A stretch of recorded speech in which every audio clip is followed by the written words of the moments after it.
L'idée se concrétisa petit à petit. Les ressources nécessaires furent réunies grâce aux dons locaux et à quelques financements externes. La première vente fut un succès.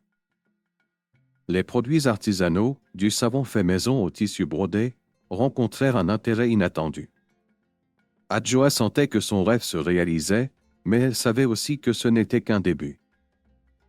Le vrai travail commençait maintenant, et elle était prête à tout pour offrir aux femmes du village un avenir meilleur. Au fil des mois, la coopérative devint le cœur battant de la communauté. Adjoa était présente à chaque étape, guidant, écoutant et parfois remettant en question certaines décisions. Mais ce qui la réjouissait le plus, c'était de voir les femmes qu'elle avait aidées devenir des actrices du changement dans leur propre vie. C'était un processus lent, mais l'effet était indéniable.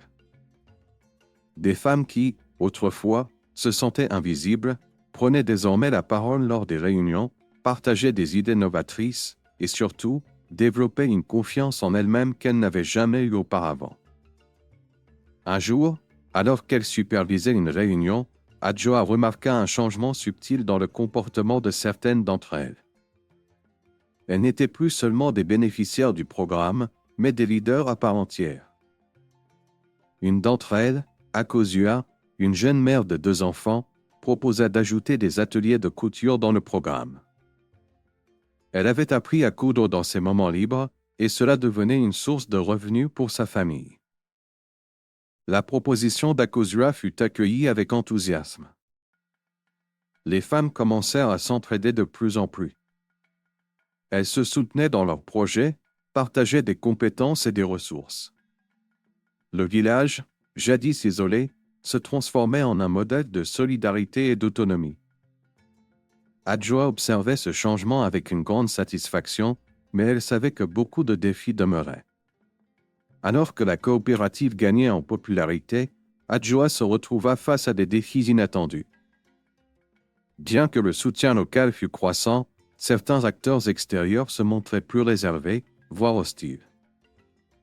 Parmi eux, les marchands extérieurs qui dominaient le marché local commencèrent à voir la coopérative comme une menace à leur monopole. Un matin, alors qu'elle se rendait au marché pour superviser la vente de produits locaux, elle fut confrontée à un groupe de marchands qui tentaient de discréditer les produits de la coopérative. « Ce que vous vendez ici n'est pas de qualité », leur lança l'un d'eux d'un ton méprisant. « Ce n'est qu'une mode passagère. » Les mots le frappèrent comme un coup de poignard. Elle savait que cette attitude était prévisible, mais cela ne rendait pas la situation plus facile à gérer. Elle prit une grande inspiration et se présenta avec calme, expliquant les valeurs qui guidaient leur travail. Cependant, le marché n'était pas l'endroit idéal pour mener ce genre de conversation. Elle savait qu'il fallait agir avec tact et stratégie. Cette situation la poussa à se remettre en question. Elle devait trouver une façon de convaincre la communauté plus large de la valeur de leur travail et en même temps se protéger contre ceux qui cherchaient à démanteler ce qu'elles avaient construit. Adjoa décida qu'il était temps de formaliser la coopérative, de la rendre encore plus solide. Elle s'entoura de partenaires pour créer des liens solides avec d'autres villages et ainsi créer un réseau de solidarité. Pour renforcer la coopérative et contrer les critiques extérieures, Adjoa décida d'organiser un grand événement, une foire artisanale où les produits locaux seraient mis en avant. Elle invita des personnes influentes de la région, des journalistes, ainsi que des leaders communautaires. L'objectif était de démontrer la richesse et la diversité des savoir-faire locaux, mais aussi d'impliquer la communauté dans un projet commun. L'événement se tenait sur la grande place du village, et l'excitation était palpable. Le marché était décoré de guirlandes colorées, les stands étaient remplis de créations uniques, allant des paniers tissés à la poterie locale, en passant par les produits alimentaires faits maison. Adjoa supervisait l'organisation, mais son cœur battait plus fort que d'habitude. Elle savait que cette foire pourrait faire basculer la perception qu'avait la région de la coopérative. Si cela réussissait, ce serait un tremplin pour l'avenir. Le jour de la foire, le village était animé d'une énergie nouvelle. Les habitants étaient fiers de montrer leur création et les visiteurs affluaient. Les critiques des marchands extérieurs commencèrent à se dissiper, remplacées par des éloges sur la qualité des produits et l'originalité des créations. Après la foire, Adjoa réalisa qu'elle était à un tournant décisif. Le succès de l'événement avait renforcé sa position, mais plus important encore, il avait redonné confiance à la communauté. Les femmes du village, en particulier, se sentaient plus fières de leur travail et plus motivées à s'investir dans la coopérative. Les résultats étaient évidents, la coopérative était désormais perçue comme une entreprise légitime et Adjoa, une figure de proue dans la défense des droits des femmes. Cependant, malgré ce succès, Adjoa savait que d'autres défis l'attendaient. Elle ne pouvait pas se reposer sur ses lauriers. Le village et la coopérative avaient encore besoin de soutien et elle devait désormais penser à l'avenir. Comment s'assurer que les prochaines générations continueraient sur cette voie? Comment préserver cet élan positif tout en s'adaptant au changement? Ces questions tournaient sans cesse dans son esprit, mais pour la première fois, elle se sentit prête à relever ces défis. Elle n'était plus seule. Elle avait autour d'elle une communauté unie et résiliente. Le chemin serait peut-être semé d'embûches, mais Adjoa savait qu'avec la force collective, rien ne pourrait les arrêter. Les mois passèrent, et avec eux, de nouvelles opportunités se présentèrent pour la coopérative. Mais Adjoa ne se contentait pas de ses succès. Elle se tourna également vers son passé pour rétablir des liens et guérir certaines blessures. L'un des moments les plus marquants de cette période fut sa rencontre avec sa mère. Après des années de distance émotionnelle et de silence, Adjoa décida de lui rendre visite. La rencontre fut intense et pleine de non-dits. Mais, cette fois, Adjoa sentit qu'elle était prête à pardonner, à tourner la page. Elle se rendit compte que son passé, bien que douloureux, faisait partie intégrante de ce qu'elle était devenue. En acceptant cela, elle se libérait davantage. Le regard d'Adjoa sur le monde changeait au fil du temps. Elle comprenait mieux la complexité de ses choix, de ses sacrifices et de ses réussites. La coopérative était bien plus qu'une simple initiative économique, elle était devenue un symbole de résilience et d'espoir pour toute la communauté. Elle n'était plus seulement une survivante, mais une architecte de l'avenir, une mère, une entrepreneuse, et avant tout, une femme en paix avec elle-même. Le travail n'était pas terminé, mais chaque jour offrait de nouvelles raisons d'espérer. Et pour la première fois, Adjoa se sentit totalement alignée avec son destin. Adjoa regardait la coopérative se développer, fière des progrès réalisés, mais elle savait qu'il restait encore un chemin à parcourir. Les femmes du village étaient plus autonomes et plus confiantes, mais elle aspirait à aller au-delà des simples ventes et ateliers. Elle rêvait de créer un véritable centre d'échange culturel et éducatif, un lieu où les jeunes générations pourraient apprendre et s'épanouir, tout en préservant les traditions et en les enrichissant de nouvelles compétences. Pour cela, elle savait qu'elle devait convaincre les autorités locales et les partenaires financiers. Ce n'était pas une tâche facile, car elle s'attaquait à des structures profondément ancrées dans le village et à un système qui, parfois, ne comprenait pas la vision d'Adjoa. Mais elle était déterminée. Je dois prouver que cette vision n'est pas un rêve, mais une réalité possible, pensa-t-elle. Elle se lança alors dans une série de démarches administratives et de rencontres. Avec l'aide de certains membres influents de la communauté, elle réussit à attirer l'attention des autorités régionales. Elle leur présenta son projet, un centre d'apprentissage pour les jeunes, un espace d'expression pour les artistes locaux et une nouvelle manière d'aborder l'éducation. Elle parla des difficultés des femmes, mais aussi de leurs talents et de leurs rêves. Les autorités, bien que réticentes au début, commencèrent à voir le potentiel de ce projet pour transformer le village en un pôle de développement durable. Les mois suivants furent remplis de négociations et de planification. Adjoa ne se laissa jamais décourager.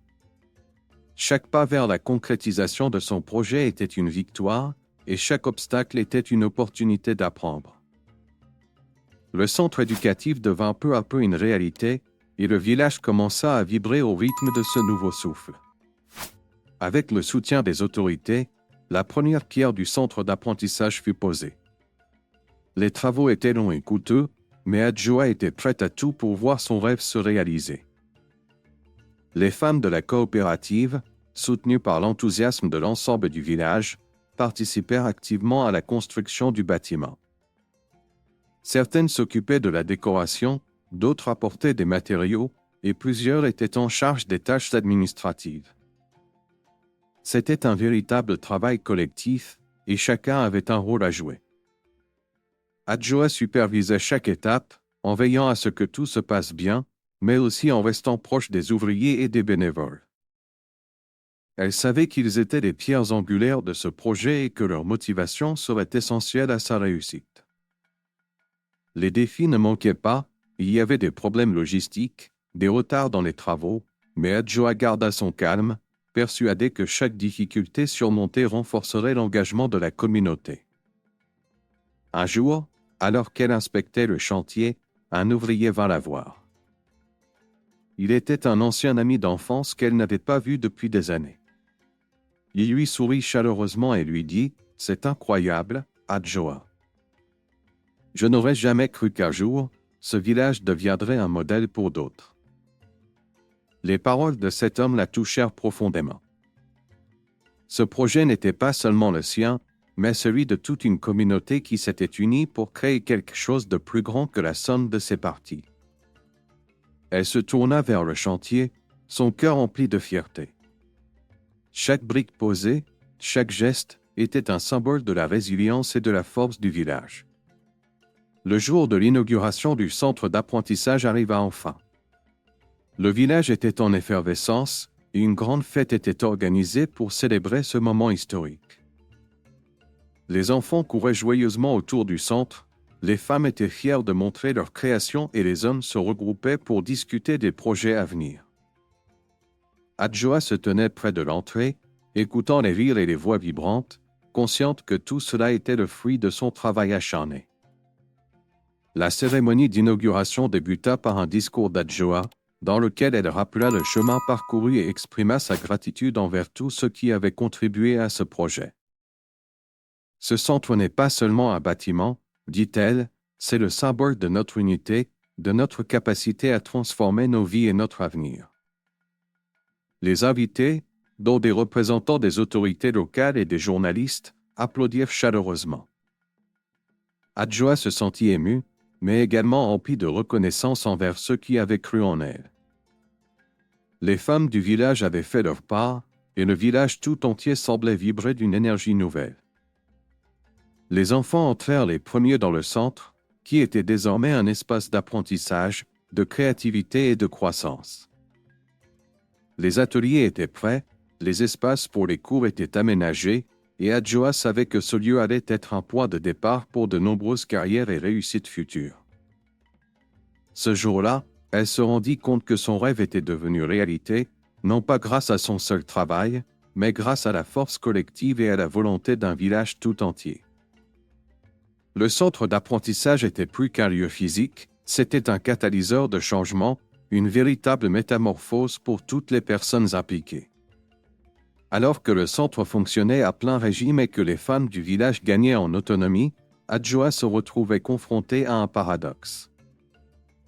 Bien qu'elle ressentît une immense satisfaction en voyant les progrès réalisés, un sentiment de doute commença à l'envahir. Elle se demandait si elle avait fait tout ce qu'il fallait pour garantir un avenir durable pour le centre, pour les femmes et pour le village. Les retours des bénéficiaires étaient positifs, mais Adjoa sentait qu'elle devait pousser encore plus loin. La réussite de l'initiative ne suffisait pas à calmer ses inquiétudes. Elle craignait que le centre ne devienne un simple lieu de passage, sans réelle profondeur. Elle pensait à l'avenir des jeunes générations, à la pérennité de ce qu'ils avaient construit.